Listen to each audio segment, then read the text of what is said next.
you'll be recognized globally. You like Papa Tommaso said, you are a doctor. It's not in vain that I am here at a moment like this.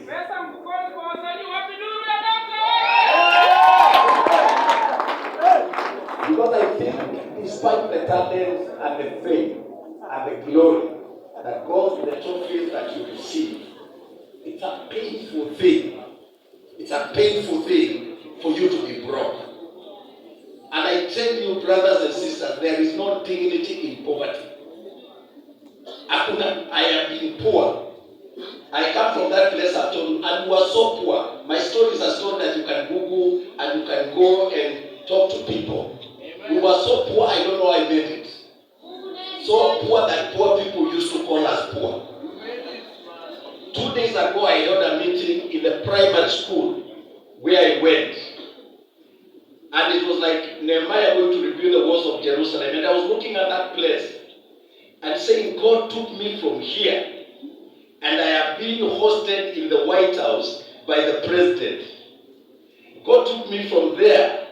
And if you remember in 2008, I'm the one who was coordinating Kofi Annan and Gracia Michelle and Benjamin Kappa, Serena, Amanda Room, and flying around with them from that village. I look at it and I see myself as a testimony. That no matter who you are or where you come from, your dreams are valid. Amen. And we can hate poverty and fight our way out of poverty, but we got to have knowledge and we got to be strategic. Amen. So that was Madeline was trying to do. Because I feel despite our talents, our depth, the glorious music that you sing and you take us all to the heavens, there is also the business of music. The fight that I've been having with the broadcasters over the years about protection of children from exposure to harmful content, about clean content, about ensuring that we create music that we can listen to as a family. We can sit together without having to worry about something indecent, inappropriate coming on our TV. That fight was not my own, and I'm nothing against any content creator. In fact, now that I'm here, I can tell you the content that sells is the content that is consumed by families. That's why you guys in the gospel industry are the foundation that is going to lead the revolution that will make our Kenyan musicians billionaires. They will start here.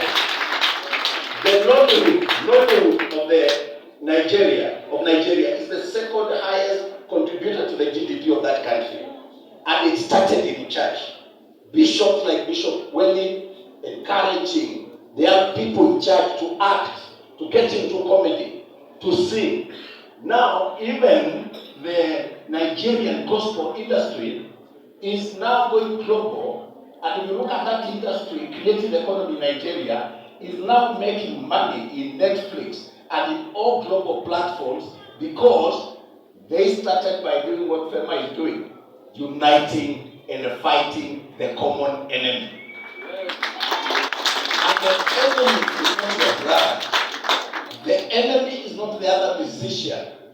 And the enemy is not your CEO. The enemy is not the leadership. It's not the government. The enemy is lack of understanding of how copyright industry works. That's why she was asking those very fundamental questions.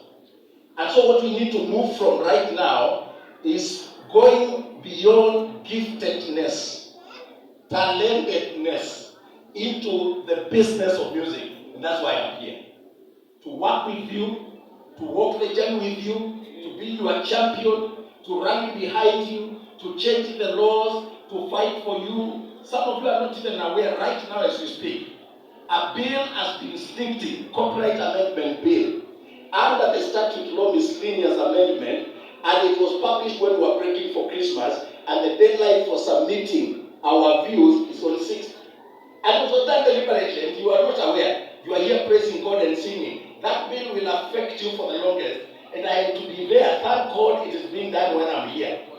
Because immediately I saw it.